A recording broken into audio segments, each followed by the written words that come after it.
You were famously the first PM at Slack, and then you ended up transitioning into executive coaching. For me, the impact was about making this work sustainable so that we're not burning out or selling out, but actually able to pursue these hard goals that we have in startups. What we're going to be talking about today is your personal magnum opus, the output of 10 plus years as a founder and operator and 7 plus years as a coach. The core idea is ask for what you want. Turns out when you actually ask for what you want out loud, you're much more likely to get it. You're hired. How do you know that this is something you need to be working on? If you're more in the people-pleasing camp, maybe you're used to not asking at all. You're hoping that people are reading your mind. And if you're sort of more in the control freak camp, maybe you're used to ordering people around and saying, go do this now. How do you know what you want? Complaints are great inspiration. Every complaint implies a dream. Let me envision that better future. Let me think about what's an effective way to actually move towards that. See what it's like to not be sort of living in fear all the time. Today, my guest is Kenneth Berger. Kenneth coaches startup leaders to help them avoid burnout and live the life that they want. He was the first product manager at Slack and spent over 10 years in tech before transitioning into coaching. His core focus with leaders is to help them learn how to ask for what they want. This sounds really simple, but as you'll hear in our chat, this one skill is at the core of so many of the struggles that people have in their career and in their life. Kenneth shares a ton of very tactical advice to help you figure out what it is you want, how to overcome the resistance that comes with asking for what you want, how to actually ask for what you want effectively, why the most important step is hearing the response that you get when you ask for what you want, and all of the things that will change in your life if you get better at this one skill. Kenneth also shares the story of him being fired 3 times from Slack, which is hilarious. With that, I bring you Kenneth Berger after a short word from our sponsors. And if you enjoy this podcast, don't forget to subscribe and follow it in your favorite podcasting app or YouTube. It's the best way to avoid missing future episodes, and it helps the podcast tremendously. Let me tell you about a product called Sidebar. The best way to level up your career is to surround yourself with extraordinary peers. This gives you more than a leg up. It gives you a leap forward. This worked really well for me in my career, and this is the Sidebar ethos. When you have a trusted group of peers, you can discuss challenges you're having, get career advice, and just gut check how you're thinking about your work, your career, and your life. This was a big trajectory changer for me, but it's hard to build this trusted group of peers. Sidebar is a private, highly vetted leadership program where senior leaders are matched with peer groups to lean on for unbiased opinions, diverse perspectives, and raw feedback. Guided by world-class programming and facilitation, Sidebar enables you to get focused, tactical feedback at every step of your career journey. If you're a listener of this podcast, you're already committed to growth. Sidebar is the missing piece to catalyze your career. 93% of members say Sidebar helped them achieve a significant positive change in their career. Why spend a decade finding your people when you can meet them at Sidebar today? Join thousands of top senior leaders who have taken the first step to career growth from companies like Microsoft, Amazon, and Meta by visiting sidebar.com/Lenny. That's sidebar.com/Lenny. This episode is brought to you by Webflow. We're all friends here, so let's be real for a second. We all know that your website shouldn't be a static asset. It should be a dynamic part of your strategy that drives conversions. That's Business 101. But here's a number for you. 54% of leaders say web updates take too long. That's over half of you listening right now. That's where Webflow comes in. Their visual-first platform allows you to build, launch, and optimize web pages fast. That means you can set ambitious business goals, and your site can rise to the challenge. Learn how teams like Dropbox, IDEO, and Orange Theory trust Webflow to achieve their most ambitious goals today at webflow.com. Kenneth, thank you so much for being here. Welcome to the podcast. Yay. Thanks for having me. I love that. Yay. That should be a tradition that everyone goes with. I love that. So we originally met when I was doing a post on being a first product manager at a company. You were famously the first PM at Slack, and then you ended up transitioning into executive coaching, which is what you do now. What we're going to be talking about today is something that you described to me as, quote, your personal magnum opus, the output of 10 plus years as a founder and operator and 7 plus years as a coach to startup leaders. And the core idea is simply asking for what you want, which sounds really simple. So let me just start broadly. Just why have you found that this skill, this one idea, is so core to so many of the challenges that people run into in work and in life? If I had to answer in one word, it would be integrity, right? And I think that it's one of these funny things where, everyone thinks they already know how to ask for what they want. Like, we all ask for what we want. We order our coffee in the morning and we all think we have integrity. No one walks around thinking I'm lying to myself all the time, or lying to others, certainly. And yet we tend to kind of fool ourselves a little bit, right? When it comes to, are we really pursuing the things that we want in life, right? And I think, to me, the flip side of that is sort of the reason that the stakes around asking for what you want are so high. Because we can't guarantee we're going to get what we want. But if we're asking for it regularly, if we're listening to the response, we're respecting the no's we get from the world, then we can kind of get the sense of, I'm honoring what's important to me. I'm honoring the world's response, and I'm moving forward towards what I want. And if we don't do that, well, then we're kind of fooling ourselves that we're actually moving towards what we want. There tends to be all these sort of unexpected secondary and tertiary effects that come out of that, right? Of stress and frustration and unhappiness, because of course, asking for what we want, pursuing what's important to us in life is just one of the most important things of fulfillment, right? Of what's important in sort of achieving our purpose. What are just some challenges that people have in their life and career that are just rooted in this, doing this badly, not asking for what you want, not knowing what you want? For me, with clients, I think what I'm often looking for is kind of this sense of being stuck, right? Because everybody's got frustrations. Everybody gets nervous at work sometimes. But if we're in the same stuck place week after week after week in our coaching sessions, right? Probably you're trying the same thing and not getting any different results, right? It's sort of that definition of insanity thing. And so really I look at that and say, okay, maybe you're asking for what you want, right? Maybe, although often people aren't. But even if you are, you're probably not achieving it, right? You're not getting the results that you want. So why are we not learning from that? Why are we not sort of moving forward, getting new data, trying something new, actually treating it as a sort of iterative development discovery process? So I think that stuckness is one thing. And I think the other thing I look for is interpersonal conflict, right? Because I think that, one mode of not asking for what you want well is kind of holding back and not really saying it out loud. And I think another really common mode is coming with a lot of entitlement of like, you know what, you better do what I say. I'm your boss. You're my report. You better obey or agree or whatever it is. And of course, the danger of that is interpersonal conflict. Even if you are their boss, right? That's a really disrespectful way to come into the conversation. And it's an obvious source for a lot of issues.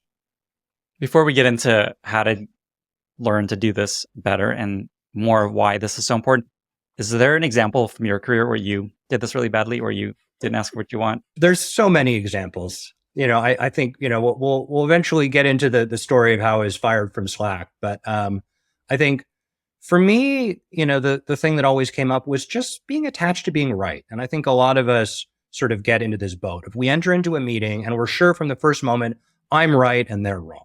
And I think that especially in product management, right? Like we're supposed to be the holders of this vision for what the product should be. And so it's easy to come in with a lot of conviction and not really a lot of openness to other ideas. And sort of often what I try to introduce people to, and I've, learned all this stuff the hard way, believe me, is it's fundamentally disrespectful to go into a meeting already deciding that you're right and the other person is wrong, right? Because you can't know that for sure, right? There's always a new perspective, new data that could come in. And so you want that conversation to really be a back and forth.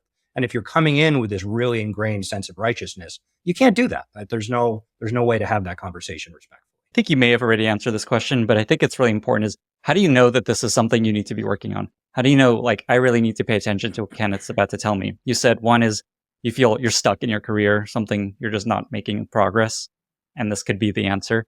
Or you said there's interpersonal conflict and you're just having a lot of conflict with people. Are those the two answers? There are more. I think those are great things to look for. I think it's also good to look for kind of a sense of things being high stakes, right? Because I think part of what can create a lot of sort of conflict and difficulty in these situations is a sense of this is life or death, right? And that was certainly how it was when I was a founder, right?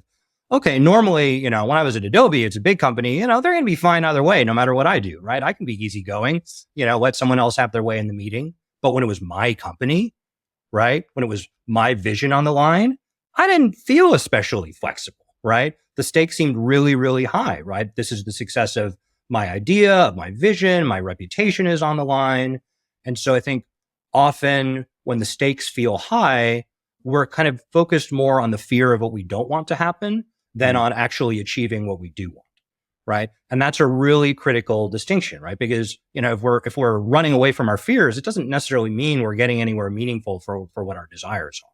And so that sense of high stakes that often we can get, whether it's in interpersonal conflict or being afraid of asking for what we want, that can get us really focused on the fears rather than focused on the goals.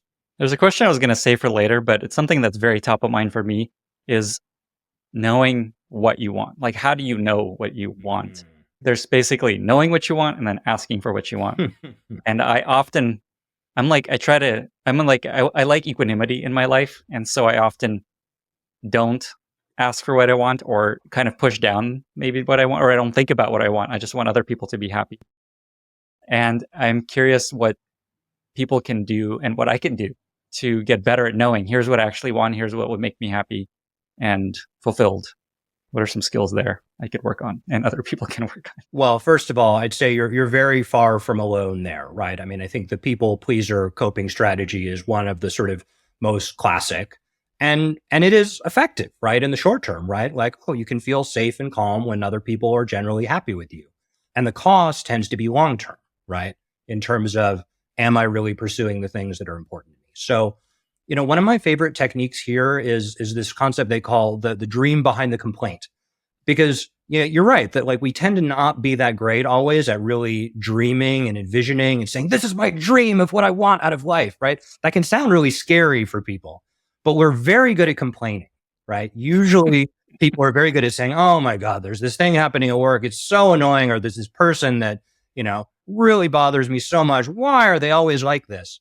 And so the magic of that complaining is that every complaint implies a dream, right? It implies a better world where that complaint is resolved. And so, often that's the tool that I'll take people to first to say, all right, great. Let's complain, right? It feels so fun and good and releasing to complain. And let's look at what that sort of implied world is, behind that complaint, right? What is this vision? And then to really check, right? Okay, let's imagine you get that. That's the world of the future that you get. How does that feel? Is that big enough? Or is it kind of meh, right? Are we like, my dream is that, I get to speak up a little more in meetings. It's like, well, that's probably not 100% of your dream. What's really behind that? And so I think that check can help you sort of level up to say, is this really an inspiring dream for me that's going to motivate me more than those fears that might be hiding in the background? And on the flip side, with entitled people, you can also get really unrealistic dreams where I might say, okay, so it sounds like what I'm hearing is that your dream is that everyone obeys you and automatically agrees with you no matter what. And they sort of say, I don't know if that's quite my dream, right? And so if your dream is so embarrassing to say out loud, you can't even really own it, maybe that's not the right dream. And so that checking whether it actually feels inspiring, but also sort of credible and possible is a good way to sort of find that middle ground where this dream is hard. I don't know if I'm going to get it, but damn, it's worth trying, right? I want to go for it. I love that. For someone that wants to try this on their own and help themselves get better at this without you being there, what is it that you do? Is it you dream about what would make you happiest? Is it complain and see what's at the root of it? Is it just imagine a world where you're really happy and see what emerges? For, specifically for articulating what you want, because that's kind of the first step of the, asking for what you want process. It really is as simple as that, right? Let's start with, sort of what you have consciously in terms of what you want. And, if you have trouble, then we can try looking at complaints and sort of starting to articulate a vision out of that. But to me, really, what's interesting about asking for what you want is that on the surface, it's very simple, right? I mean, the steps I outline are articulate what you want, ask for what you want intentionally, and accept the response, right? And then try again, right? Because it's an iterative process, right? We're learning from the response and what it tells us because the response is usually no. And so really what tends to be hard there, I mean, that's a straightforward process. It's not rocket science. What's hard there is the resistance, right? The parts of us that are not so excited about that thinks asking for what we want is scary, and articulating a big dream that we might not get is really scary. Because God, what if I don't get it? What does that mean about me? Am I a failure, right? Or, what does it mean if I respect the no? Like, what if I ask for my big dream and someone tells me I'm not going to get it? Like, what does that mean? How am I going to feel? And so working through all that resistance is really a lot of what tends to be tricky about asking for what you want. Because otherwise it's, articulate, ask, accept. Okay. You're getting into where we're going to go. Before we get there, final question, this idea of dealing with no. I think this is the other big blocker for people is like, oh, it's so scary to ask for like something I really want or ask for something big that is really important to you. What is it that you advise there of just kind of getting over this fear of just like asking for what you want? So I have a more expansive definition of no than most people, I think, because for me, it's not a yes unless it's a hell yes, right? Because you really want enthusiastic consent, right? Not just a maybe, kinda, I'll try, we'll see, but yeah, absolutely, let's do this, right? And I think that often it's so tempting to settle for something less than that, to say, oh, well, okay, we'll give that a try. And that often comes to bite us later on because we accept this thing that's short of a hell yes. And then we realize later on, oh yeah, they weren't really in, right? They didn't show up to the party, right? Or like they didn't deliver on time because my CTO said, yeah, maybe we can deliver by May 1st. And then May 1st comes and surprise, surprise, your milestone is not done, right? Because you didn't sort of go for that hell yes. And so I think part of what I encourage people to do is, one, to really hear anything short of a hell yes as a no, right? And so it's not a bad thing, right? Mostly the world tells us no. It's actually really great data. It helps us figure out, what are we going to try next? What are we going to try next? Because that's what's going to help us learn how to actually get to that hell yes. And part of that asking process is of not settling for it, but actually asking and saying, hey, I'm hearing maybe you're lukewarm on May 1st as a date. Like, what would be a hell yes date for you where you could say, absolutely, we can deliver on that, right? And that way, we're not making them wrong for saying no. We're saying, no, of course, you get to say no. Everybody gets to say no whenever they want. But let's get to a hell yes. What would it take for us to get there?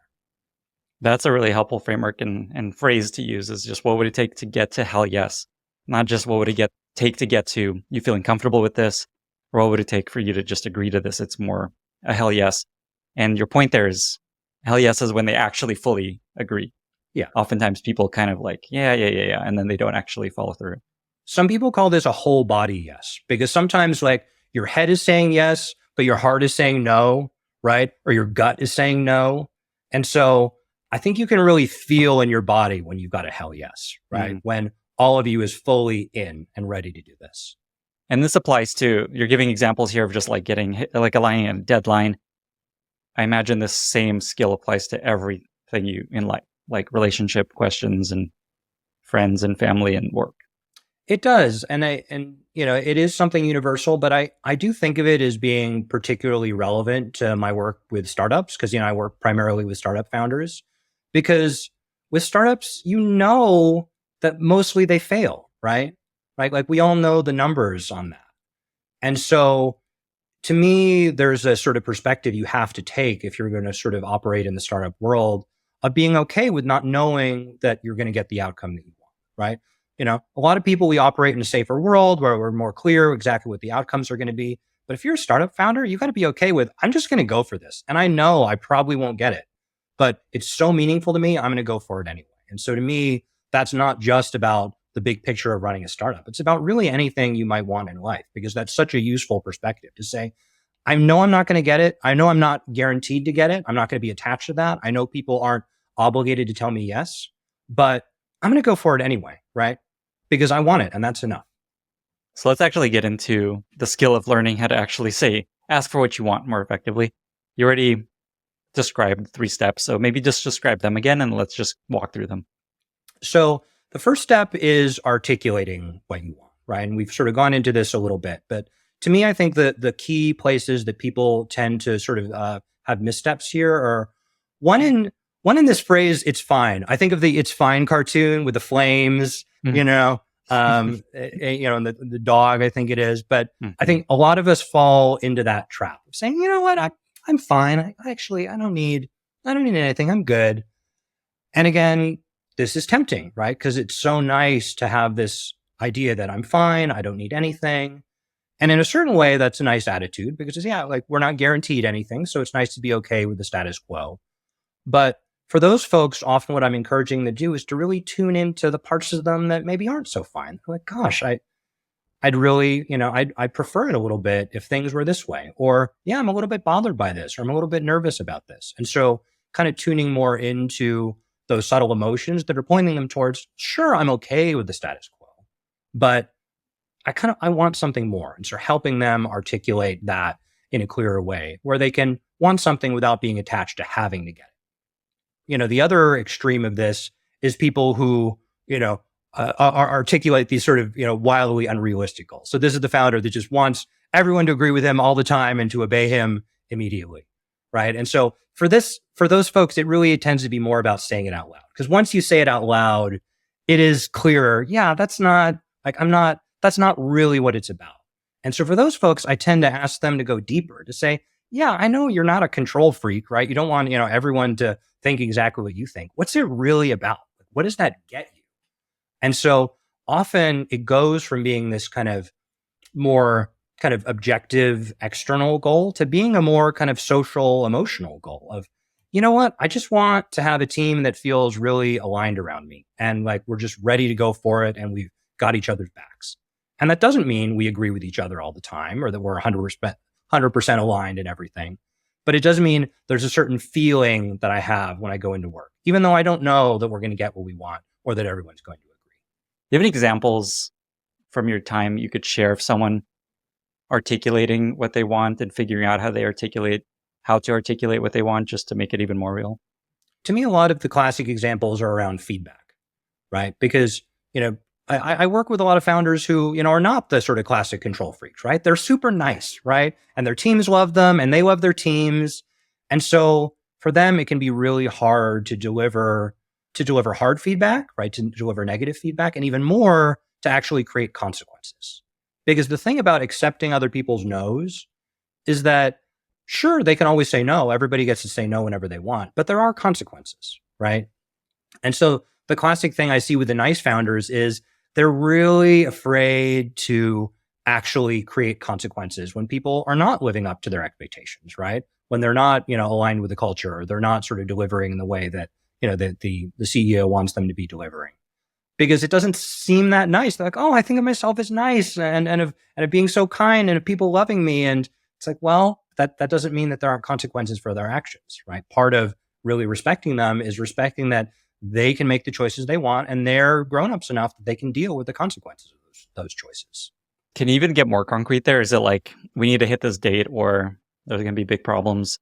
Or is it like, I need you to hire this large of a team? I don't know. Like what is it that they're not articulating that they later realize, oh, here's what I need to articulate?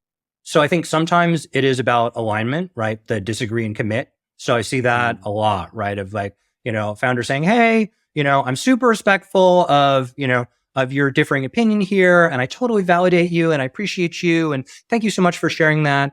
But they're not willing to go that extra step and say, yeah, but this is the call. And I need you to sort of to actually follow through with that. Right. And I understand that might be disappointing or frustrating or what have you. But part of the expectation with this role is that, you can roll with disagree and commit sometimes when that's necessary. That's an awesome example. I fully get that. And I could see how many people are not, or how scary that is to a lot of people. One is just like coming to terms with, this is what I actually want to be doing, but I just don't feel like I can because it's going to, I think, upset people. Yeah. Okay. So what else can you suggest people do to help identify what it is they want and articulate what they want? So you talked about pay attention to just like, oh, this would be better. If this changed, I'd be happier, or things would probably run better. That's a really cool example of how to do that. Cause that's easy. Just like, oh yeah, if we like actually can make a decision in this meeting, that'd be really cool. Maybe we should try to do that and ask for that. Is there any other tips and approaches to helping you figure out what you want? It always comes back to integrity, right? And a great way to sort of do an integrity check is to just look for have I fully expressed myself, right? And so I think we've talked a little bit about sort of charting your feelings as a piece of that, of like, yeah, am I really tuning into like how annoyed I am or how frustrated I am or how nervous I am, right? Because if I haven't fully owned those feelings and expressed those in whatever way is appropriate, then probably I'm not fully in integrity. And I think saying what you have to say is a piece of that too, right? Of, gosh, is there something that I keep thinking about and I'm just like, 3 or 4 days, I'm just like, man, I really want to say this to this person, right? At this point, you're probably out of integrity because there's something deep in you that really needs to say this, right? And so it's, to me, articulating what you want is really about mindfulness because it's about checking for all these things. Like, yeah, like what is the part of me that's not fully expressed? Because it doesn't mean I'm going to get what I want or the people are going to, give me all my dreams immediately.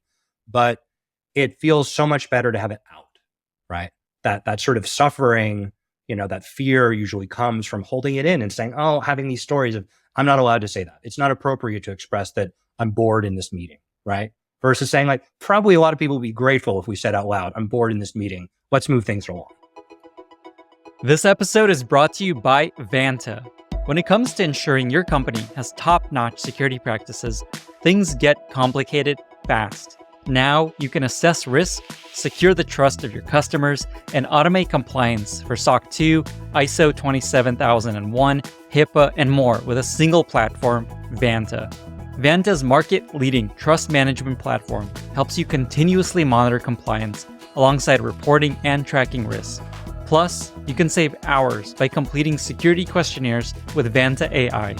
Join thousands of global companies that use Vanta to automate evidence collection, unify risk management, and streamline security reviews. Get $1,000 off Vanta when you go to vanta.com/Lenny.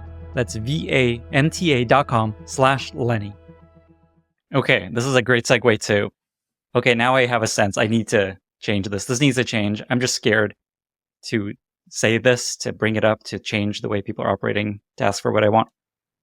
What advice can you share for people to actually do this? So for asking what you want, I think the really important tweak here is asking intentionally, right? Because I think a lot of us are kind of stuck on a certain track that's comfortable for us when we ask, right? And so if you're more in the people pleasing camp, maybe you're used to not asking at all. You're hoping that people are reading your mind and just magically knowing what you want, right? And if you're sort of more in the control freak camp, right? Maybe you're used to ordering people around and saying, go do this now. And so, for both of those folks, right, it's not about, I think if you ask any of them, right, like, is this working for you? Like they'd say no, right? Of course, it's obvious, like from an effectiveness standpoint, it's not working well, but they more just haven't embraced that, yeah, you can do it a different way, right? That they only really see one way of doing it. And so part of asking for what you want effectively is really just recognizing the rut that you get stuck in and sort of working through all those narratives that make us resist asking in a different way, right? Because often the people who don't want to ask have a story that says, this is too risky, or it's not worth it. They're going to say no anyway, right? So why even bother? And so, these are all sort of very common things that people go through, but then they end up not actually asking for what they want, not actually expressing who they are and what they stand for in the world. And that has a really serious cost, right? I think that, we sort of tend to tell ourselves the story, oh, this is fine, I'll be fine, versus owning, like, I'm going to be living my life, like not asking for what I want. Like, do I really want to be at my funeral and have people say, oh, Kenneth played it safe. He didn't really go for his dreams, but he was nice. No one was ever mad at him, right? Like that's not what we want people to say as our eulogies. No, that's good motivation. Okay. So say in this example you gave of like, I need us to make a decision. I know I'm trying to keep everyone happy, but we need to make a decision. Do you have advice for maybe phrases of how to approach? You talked about making it intentional. How do you actually go about doing that? Is it like the way you communicate it? Is it something else? How do you actually do this without pissing people off and also just like risking too much? Well, and so, but even implicit in that question, right? Like there's, to me, that's that question of, oh, how do I do it without there being any risk of ever pissing anyone off? Right. that's a piece of the resistance right there. And so this is a great example of the type of work that we have to do, right? Because, in theory, asking is easy. Oh, you just try some way and like maybe people are pissed off and maybe they're not, but like probably it's going to be fine and you'll have the chance to try again and iterate and learn from it. But often we get stuck. So we don't get to go through those levels of iteration because we want to make sure we're going to get the outcome we want. We say, oh, well, I'm not willing to ever piss anyone off ever. And so I'm just going to be stuck at this step because like I haven't figured out what's going to guarantee me. And of course, there's no guarantee. We can never guarantee that people are going to feel a particular way. And so part of asking for what you want effectively is actually bringing some compassion for yourself. God, like of course we all want to be sure that the way we ask is going to be effective and no one's going to be mad at us and we're going to get all of our dreams come true. But yeah, no, we don't get that, right? Like I wish we did. That would be nice. But is that worth not pursuing your dreams in life? Such a good point about what you identified and how the way I think about it and the way I think a lot of people I think about it is just like, how do I do this without causing anyone any pain or risking anything going wrong? But that's, to your point, part of it. So you talk a lot about founders. You work with a lot of founders. A lot of listeners here are not founders. They're product managers, ICs on teams, other functions that don't have, power, quote unquote. Is there anything that you suggest these folks do differently or think about this differently, or is it kind of the same thing? In the end, everyone has power in some way. Would you think about this if you're just like, say, a product manager, individual contributor? I think one of the most important balances in terms of the asking step is both asking clearly, but asking with great humility. And this actually works whether you're in a position of power or not. Because I think a lot of folks will go so far to the end of humility, they say, well, I'm not going to say this out loud at all. But in fact, if you're willing to say, like, I really disagree with this product decision. And like, I would really prefer that we make this different decision. And I know it's not my call and I'm just one opinion and a lot of people are going to see things differently and that's fine.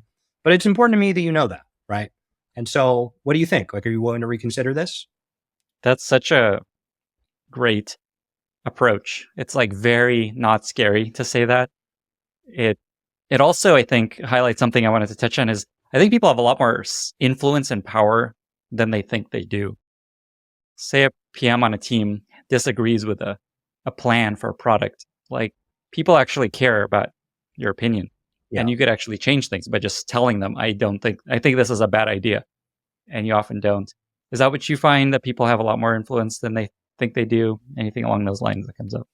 You're giving me deep goosebumps because this is, I think this is a really underappreciated thing in terms of asking for what we want, because especially in the PM world, we're trained to look for data, right? We're not just going to state an opinion. We're going to say, oh, the A/B test said this, right? Or like 30% of our users do this, or the ROI on this is X, right? And data is great. Like, we love data for a reason, of course.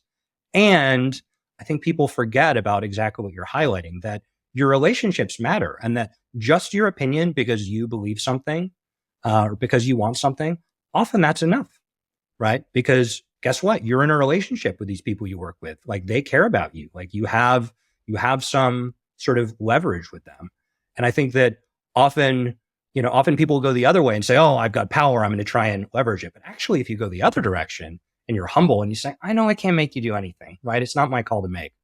But man, like, this is really what I want. I'm just going to put it out there and ask. That I think it feels really vulnerable and uncomfortable to not lean on data as a sort of way of saying, no, I'm right, so you should believe what I believe, but just say, actually, I don't know that I'm right. This is just what I think. And I hope that's enough on its own. Do you find that that's actually a crutch a lot of times to people not saying anything, is they don't have that data, they don't have evidence, and they just, like, I shouldn't say anything because if someone asks for why, I don't have a great answer. I just think this is what it should be. Totally. Well, and I think there's a balance there, as with anything. Like, is ignoring data and going in gut all the time great? Probably not, right? We use data for a reason. But I think there are all these, sort of all these moments when we are making a gut decision, right? And having all the data there means having the opinion said out loud. And I think often the danger is of people saying, oh, I don't have data to back this up. It's just what I think. And I'm not sure people are going to agree with me. So I'm just not going to say it. And so we don't have the data of all those gut opinions of these subject matter experts in the room, right? even though that gut information to me is just as important as anything we could get from, the SQL database or whatever. Before we move on to step 3, you talked about the kind of the opposite of asking for what you want, which is just step 2, is just complaining and being angry later. Like, I knew this project was going to fail. I knew this was a terrible deadline. I knew this design was not great. Anything more you want to say along those lines, or just like, if you're not asking for what you want, complaining is often a sign that you should be doing that more? To me, complaints are great inspiration. And so I think to me, like, I love radical candor, for example, right? Where I try to go a step further than radical candor is to not just say, hey, here's my feedback, just wanted you to know, but to say, and I want something, right? Like, I would like to see an outcome, right? And so I think that to me, it's all about the effective framing that, the complaint is probably not going to be an effective way to do it, but it can be great inspiration to say, gosh, that complaining means I'm frustrated. What am I frustrated about? Let me envision that better future. Let me think about what's an effective way to actually move towards that. What's an effective way to communicate, that desire, like, that's actually likely to get me towards a yes. And so when we actually embrace that sort of, frustration, annoying, complaining thing and follow that thread down and think about how to be effective that way, we can actually get something really compelling and useful. But it requires actually embracing that part of ourselves that sometimes we're a little bit ashamed of, right? Like, I don't like that whiny part of myself. Like, I'm just going to push that one down versus actually taking what it has to say as important data. That's a really good point. I think that's actually another blocker for a lot of people, is just, I don't want to be a complaining person. I just want to be like, let's do this. I'm in. Let's go. I don't want to be seen as a squeaky wheel. Is there anything you say there about as a resistance point for people? Well, I'm a big fan of internal family systems, which is this sort of psychotherapy technique that really talks about parts and the sort of parts of ourselves and the ways in which they don't always agree with each other. And part of why I love this approach is because we already use this language, right? We say, part of me thinks this, a part of me thinks that. And really, when I talk about how to work through resistance, really it's about embracing and validating all of our parts, because often we're really comfortable with one part of ourselves that we think is, oh, this part is virtuous and good and great. And this part is whiny and bad and not great. And I don't respect that part of me as much. And so really to sort of ask effectively, we generally need to embrace all these parts and really bring in all the information they're bringing in. Because if we ignore the part that's really scared to ask, well, yeah, then we're going to stay stuck. Versus if we come in and say, hey, buddy, like, why are you scared? Like, you seem terrified. What's going on? Oh, well, man, like, you think your whole professional reputation is staked on this and you're an imposter and they're going to find out and then you'll never work again. Well, of course you'd be scared. That makes a ton of sense. And by embracing that instead of ignoring that and being ashamed of that, that is often how we soften those fears and say, yeah, like, I know that's scary, but we also know that's not really true, right? Like, you're not an imposter, right? You're an experienced professional. Man, there's so many threads we can't follow here. This whole line of internal family systems, right? That's that's its own podcast episode potentially. And then imposter syndrome. We've touched a bunch of different podcast episodes, but I'll avoid going in that direction. Something you reminded me of is we just had Carol Robin on the podcast, who taught this class, Touchy-Feely, at Stanford for a long time, which is all about helping people learn how to deal with other people, which we never learn in life. It's like a class, how to learn to work with other people. I took one of Stanford's T group weekends, summer of 2020, I think a month after George Floyd was murdered, and was facilitated by a Black woman. And it was one of the most profound, transformative weekends of my life. I mean, because T groups already, people rave about them, but having it at that point in history with those people in the room, oof, like, a lot of tears, I imagine. It was crazy. I mean, it was really wild. I feel like every single person that has gone through, I think it's called Leaders in Tech, is the broader umbrella term, and Carol talked about it. Everyone that has gone through it, 100% have told me that it's a transformative life experience for them. And so, and you had a bonus transformational piece. So anyway, if people want to check out that episode, I will link to it in the show notes.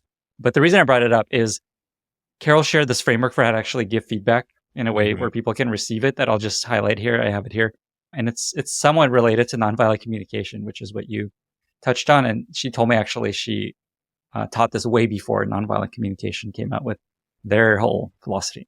And it's basically, when you want to give someone feedback, the template is when you do a behavior, I feel a feeling, and she's big on like say actual feeling word, not like I feel like or I feel that, blah blah blah. And step 3 is I'm telling you this because, and then what you want them to change. Do you find that sort of approach helpful? I do. I teach the same thing, and yeah, I think sort of Carol's approach and nonviolent communication. DBT teaches a similar approach they call Dear Man. To me, what's DBT? It's a dialectical behavioral therapy. It's related to CBT. So there's kind of rough consensus, in the sort of personal development world of how to ask. And really what they have in common is around kind of staying really factual, because, I think that, what can we know factually? Well, we can know our thoughts, we can know our feelings, because no one else can know that better than us. And maybe we can trust our eyes, right? Like, what would a video camera have recorded? Right. And that's about it. And so I think often we get really distracted by all these stories we have about the data. But when we bring it back to that fundamental core of this is what I think, this is what I feel, this is what I've observed in the world, it tends to make the ask a lot clearer versus these stories like you mentioned of, I feel like you're an asshole, right? It's like, well, that's a story. That's not a fact. Yeah. I feel that is not the right way to say I feel. What do you actually feel? Yeah. Okay, so let's move to step 3. We've been going on this whole tangent of therapy and stuff, which is amazing. But let's make sure we cover all 3 steps. So step 1, again, was articulate what you want. Step 2 is ask for what you want. What's step 3? So to me, step 3 is actually the trickiest for most people. And so far, they're all tricky to me. Well, yeah, they're all tricky for sure. The most tricky, okay. But step 3 is accept the response. And it might seem so simple, right? But it actually is kind of subtle. And so, one reason is that idea of, sort of the whole body yes or the hell yes, right? Because I think often we really want a yes. And so we're very, very biased to look for a yes versus accepting, no, that was a no, right? If someone kind of made this face, like that's a no. It doesn't matter what comes out of their mouth, right?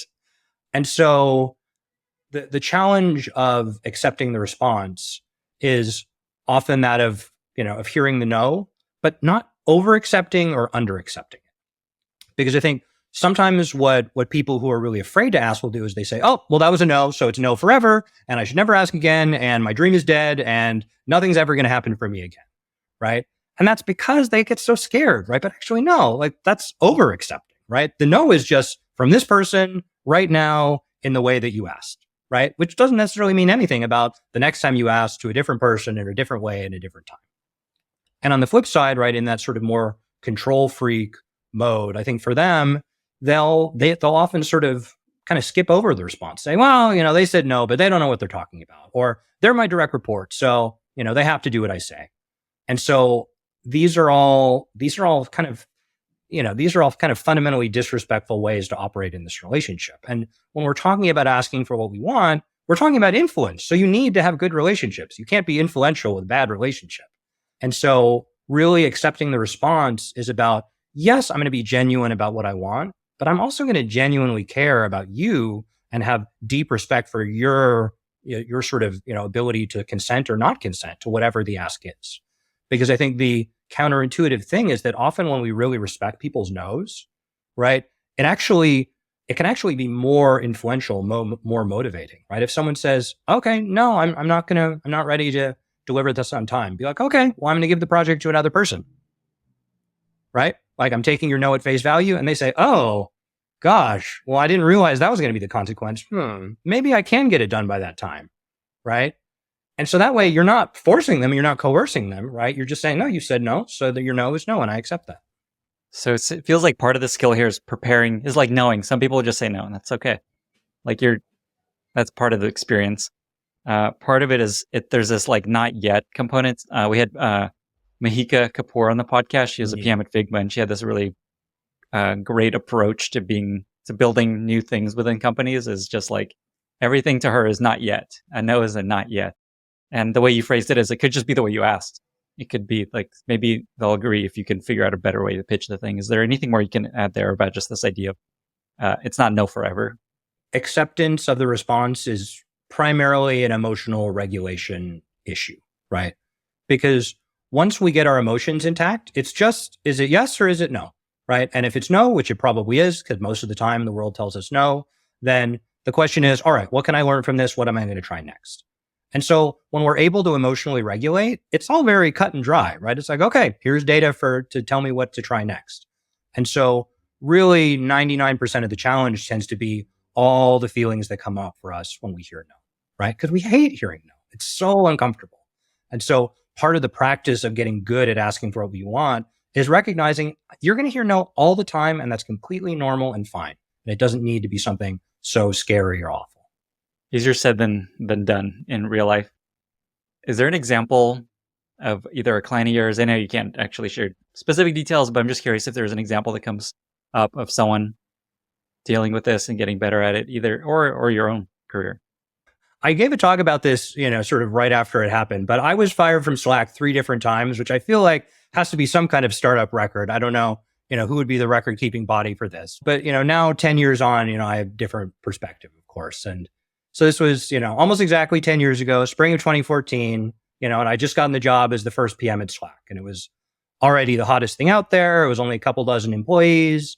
And I came in excited, but also a little insecure because I just come off kind of my breakup with my co-founder. I just wanted to kind of put my head down and do a good job.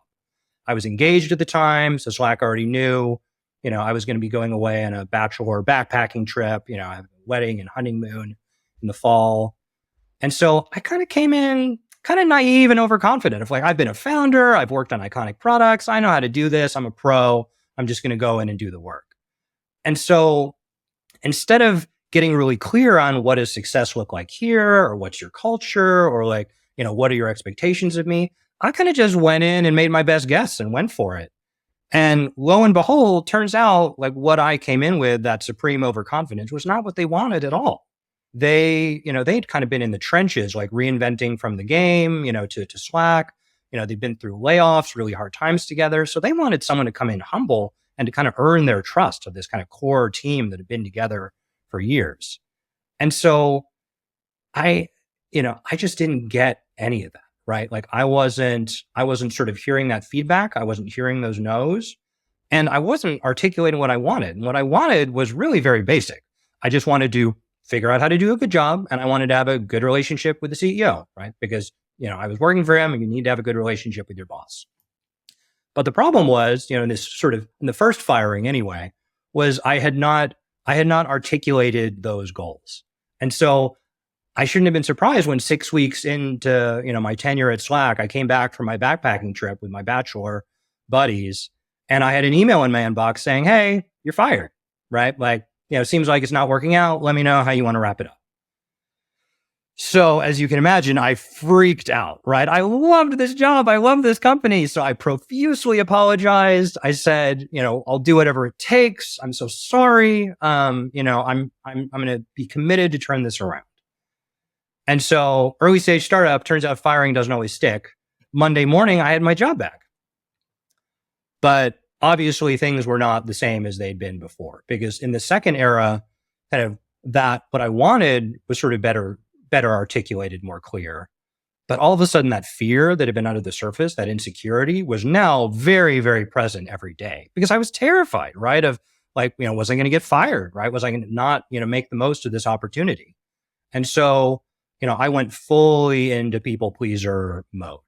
And so that meant that even though, what I desperately wanted was to have this good relationship, was to sort of, be successful, build a great product, I had a year of one-on-ones with the CEO. I never, ever asked for what I wanted. I never said it out loud, right?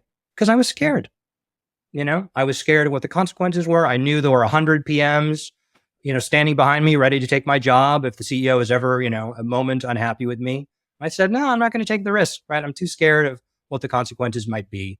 And so I held all that fear and all those desires of like, I just want to do a great job. I want us to be awesome partners and build this amazing industry changing product. And I never said any of that stuff out loud. I just put my head down and I tried to obey. And so, as you can imagine, right, this didn't work very well, right? Like I was feeling horrible day to day. I was terrified of this guy I was working for. And so again, I shouldn't have been surprised, but I was when I got fired for the second time. Wasn't quite firing, but this time I'd come back from my honeymoon and I had a phone call on Monday that said, seems like product management's not working out for Slack. We're actually just going to get rid of product. You're going to be user research. It's going to be fine. And for me, I love user research, but that was the beginning of my career. I was not interested in going back to that. And what was fascinating was at that point, I was actually able to articulate what I wanted there and was willing to say it out loud. Because what I wanted was, no, let's keep me in product, right? I've got an idea for how we can run it. So I wrote up a proposal. I sent it around to the management team. Turns out when you actually ask for what you want out loud, you're much more likely to get it. And so within a week, this new plan had traction with the management team. And, I had my old job back again, right? Everything was fine, except, of course, it wasn't fine. Because now I was scared, but the stakes seemed really high, right? And this is where kind of that deep imposter syndrome set in. I was like, am I even any good at this? Like, should I even be in product management? And am I ever going to work in this industry again? Is this going to be my dark secret that I take to the grave, that Stuart Butterfield fired me 3 times, And so, that what I think what I couldn't be with in that moment was the no's, right? Because I was getting no after no after no after no, from Stuart and the rest of the management team saying, yeah, like what you're doing is not working for us, right? Like your asks are not landing, like you're not being effective in the way that you want to be effective. And because I wasn't able to hear those no's, again, because to that emotional regulation standpoint, I couldn't handle the feelings of like, oh, like maybe what I'm doing is not good enough. So instead of pointing the finger at myself, I pointed the finger at him. I said, you know what? Actually, he's not such a great manager. He's not so good at product. I'm the one who's on the ground with the users. I know what's right. Against all evidence to the contrary, by the way, is this like product luminary, visionary, famous person, right? So, clearly not based on any facts, but it was an emotional issue, right? Of like, I couldn't deal with the reality of what I was doing was not working. And so again, because, I was not articulating what I wanted, I was not asking for it, and I certainly was not listening to the no's, I shouldn't have been surprised when finally the third time it came down, and this time it was serious because we had HR. So it turns out once you hire HR, the firings are final. And so I only made it to a year at Slack, and it was a year of just utter torture because I spent that year being fully out of integrity with myself, right? Never saying what I really wanted, how I really felt, because it didn't feel safe. I was too scared. I kept it all inside. And it took me 6 months or a year, even after that, to really feel safe and okay again, right? It was a serious decompression time. Like my wife and I had a baby during that time. I was on 0 sleep. It was a rough period. But, the irony is that like when I actually came out of that experience, like the reality of it was extremely simple, right? I hadn't articulated what I wanted. I hadn't asked for what I wanted. I had not listened to the no's that in response to my non-ask, right? And so, of course, I was unhappy with the result, right? Like, why would I have expected anything different? I wasn't the victim. Stuart wasn't the villain, right? Like it was just ineffective asking. And so to me, especially because I was already on that path towards coaching, that lesson hit really hard, right? In terms of like, how do we make this work more sustainable? Right? We stay in integrity with ourselves, even when it's hard, even when it's scary, right? Even when we don't know exactly what the outcome is going to be. And so that's really the story of how I became a coach, right? Of seeing exactly how much I'd screwed up at Slack and seeing how much I had suffered and how much a lot of people suffer in these similar circumstances. And all you have to do to turn it around is ask for what you want. So this is why I'm so passionate about this stuff, because it can sound so fluffy to say, oh, focus on integrity, honor your desires. But no, like it's real life stuff of like a year of suffering, of pain, of fear, right? Like I don't want other people to be going through that. And that's why I'm so passionate about this stuff. Wow. What a story. And I love that it's kind of a microcosm of everything we've talked about. You've kind of did all the things that you teach people to avoid. Exactly. And I think what's interesting is you kind of went through these 3 phases. Interestingly, at the beginning, your first phase was you were not hearing the no's, but it was rooted in this confidence that you're a founder, you're awesome, they're so lucky to have you, I know what I'm doing, get out of my way. And then the third phase, the issue there was you weren't hearing the no's, but it was more from fear of being fired again. And so it's interesting that there's these different reasons you're not hearing what people are actually saying.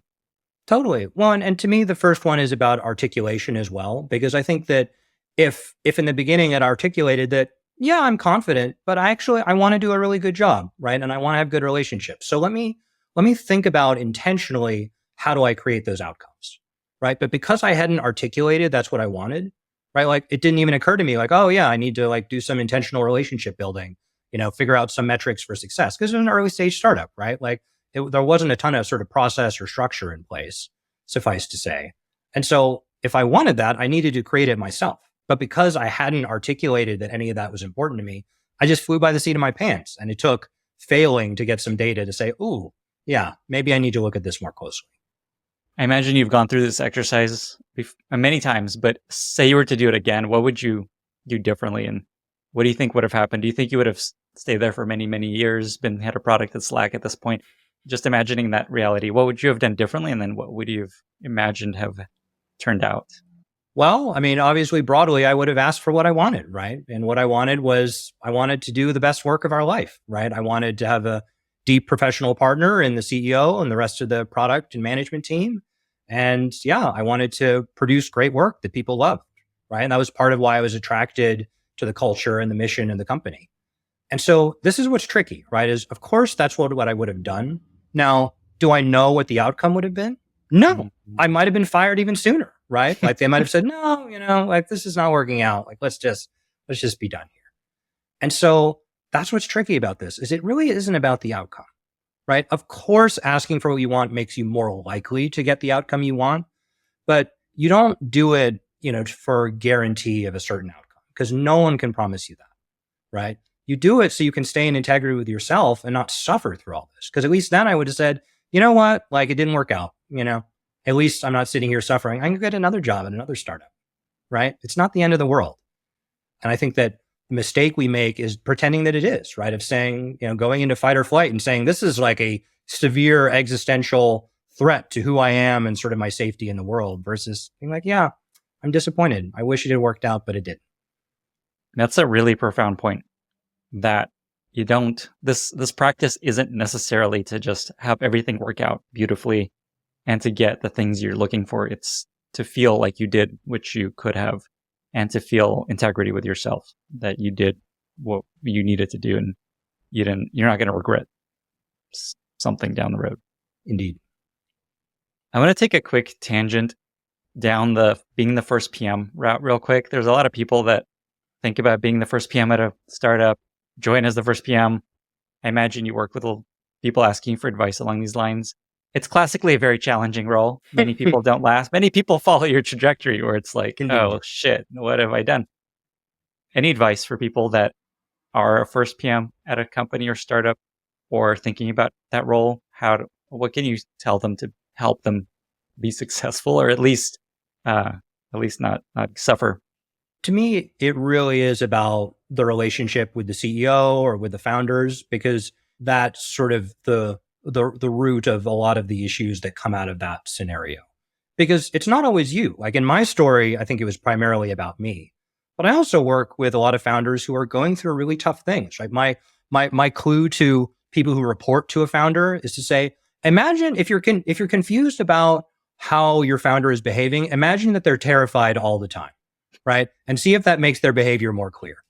Because it is scary to be a founder, right? Everything's on your shoulders. And I think a lot of people do feel that sense of high stakes all the time. And so, I think being real about that, of like, what is the state that the person or the people you're working for are in, and sort of working within that versus sort of pretending that it's something else or wishing that it were something else is sort of the path to having a healthy relationship. Because if you don't have a healthy relationship with the person you're working for, you're not going to get anything done. You're not going to succeed in any meaningful way. I love that framework of how to think about why a founder is behaving in a certain way.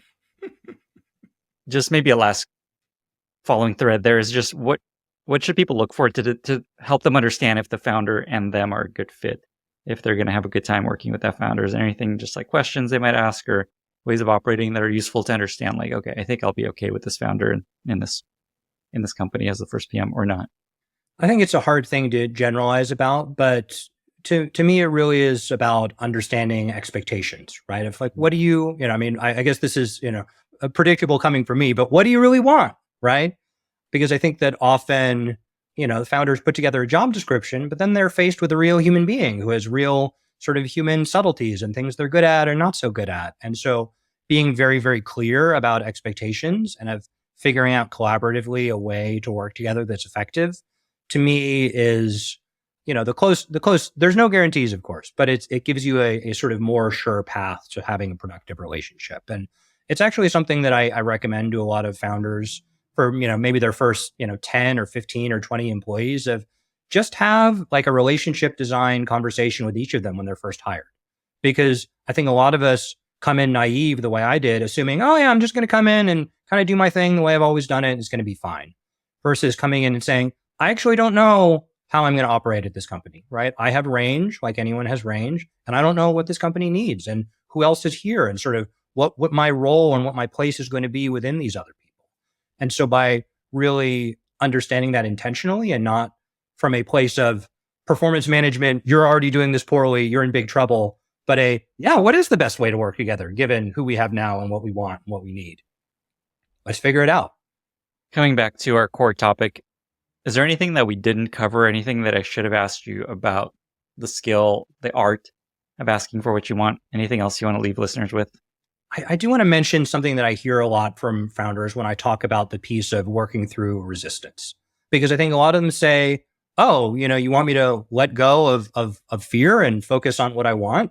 Well, I mean, I've been running from fear my whole career. Like that's how I'm so hardworking and how I'm so smart is I'm always afraid I'm not good enough. Like, am I going to be able to do this job without fear hounding me every step of the way? And I just remember the first time I heard this, it broke my heart. And now I've heard it, dozens of times, I'd say. So, I mean, it really is, I think it's a belief that sits deep in the hearts of a lot of us high achieving Silicon Valley tech types of, my fear of not being good enough is what drives me to be great. And I just want to come out here and say, there's other ways to motivate, right? You can motivate based on joy, based on vision, based on, your, inspiration in this vision of what you want.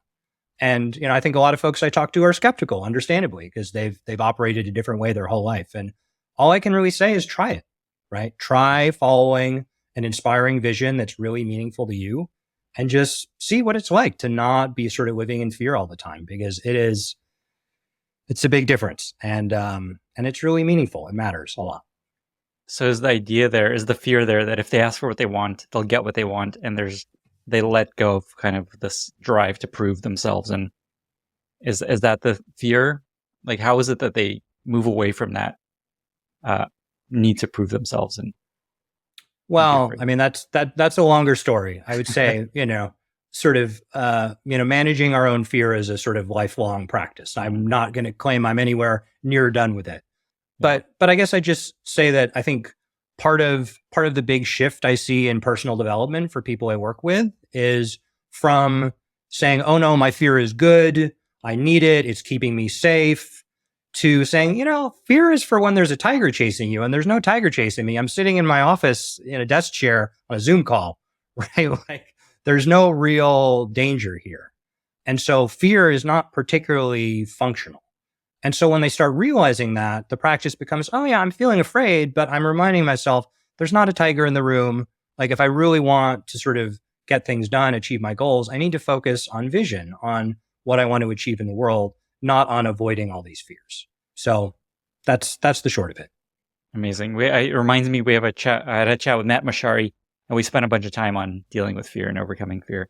So if folks want to dig deeper there, they could check out that episode. Okay. Just maybe one more question before we get to our very exciting lightning round. I want to take us to Contrarian Corner.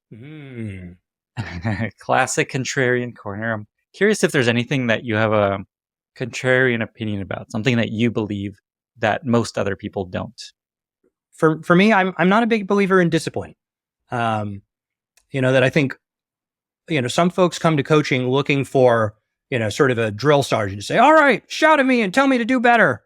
And I start to say, yeah, no, that's not how I operate, because it's not that discipline doesn't work, right? But it's like people pleasing. It's a short term coping strategy. Like discipline will get you in the gym for a week, but it's not going to get you in the gym for a year, right? The people who are in the gym for a year are doing it because they want to, right? There's actually something that's motivating for them in that. That's not just, oh, I hate this, but I'm going to go anyway.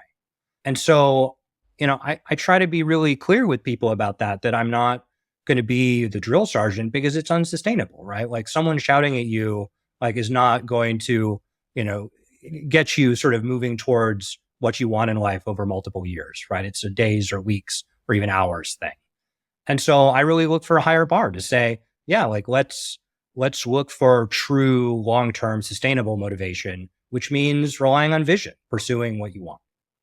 I love that it all ties back to knowing what you want, asking for what you want, and then dealing with the answers that you get. I am a broken record, admittedly. Amazing. Kenneth, is there anything else you wanted to share or leave listeners with before we get to our very exciting lightning round? No, but just thank you for letting me share this stuff. It really is my life's work, and I'm very passionate about it, and I hope it's helpful for people. And I'm going to be writing more about it on LinkedIn. Okay, amazing. We'll point people there. With that, we've reached our very exciting lightning round. Are you ready? I'm ready. Let's do it. First question. What are 2 or 3 books that you've recommended most to other people? Well, I already mentioned Radical Candor. I think that is for sure a modern classic.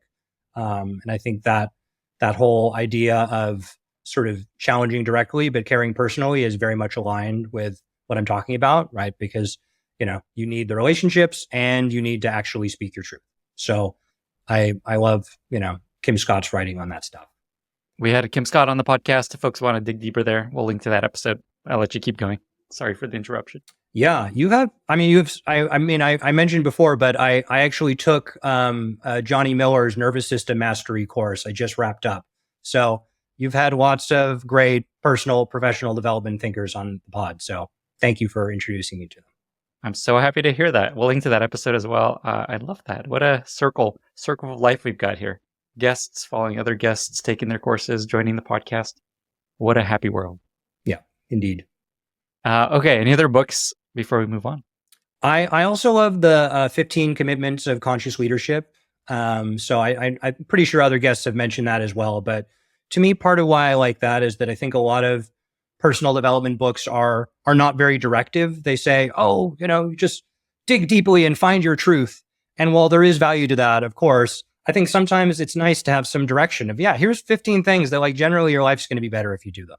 And so to me, it's a nice balance of embracing the really deep stuff of how to live a good life and be effective in the world, and be really directive. Like, try this stuff. It works.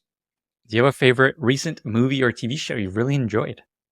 I'm a recent tennis fanatic. So it was one of the things I picked up during the pandemic. So I really enjoyed Netflix's Breakpoint, because it's a documentary on the best tennis players in the world. And it is just, I just find it so, I don't know. It's just beautiful seeing how everyone is kind of the same, because all these people, they all know all the strokes perfectly. Like, they're technically perfect in pretty much every way. And so it really is mental, right? For those folks, it is about working through resistance as well, right? When they have a narrative that says, oh, I'm behind, the other person's better, I'm not going to be able to do this, right? Are they believing that? Or are they working through that resistance and saying, that's just a story I have. I actually don't know what's going to happen, but I'm going to try to win. I love that you see coaching opportunities in everything, even entertainment. I also love, actually, speaking of that, it's almost too on the nose, but there's this movie Living from a couple of years ago. This British actor who's this sort of, he's this sort of, tough, old, sort of, stodgy government office manager.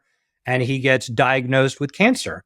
And he has this real transformation where he thinks about, God, I've just been sitting in an office filing papers my whole life. What do I actually want to do with the last months of my life? And he builds this playground for children. And that's actually his legacy. Sorry, actually, spoiler alert. Whoops. Shouldn't have. You mentioned tennis and you mentioned British people. I will actually be at Wimbledon this year in London. Ooh, nice. With my dad in July, and we're going to host a meetup there while I'm there, just for anyone listening right now, just to give you a heads up. Awesome. How fun is that going to be? Okay, next question. Do you have a favorite product you've recently discovered that you really love? Well, it's funny. I used to be a big wine aficionado, and I think as with many of us, I am discovering I feel better with less alcohol in my life.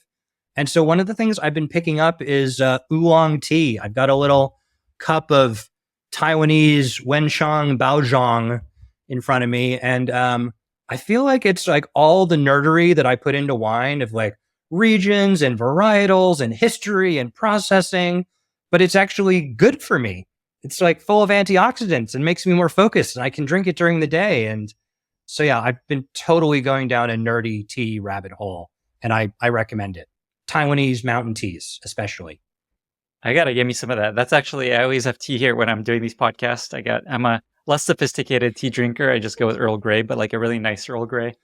And so I'm gonna have to buy some of this. Do you have a place and a brand you recommend most?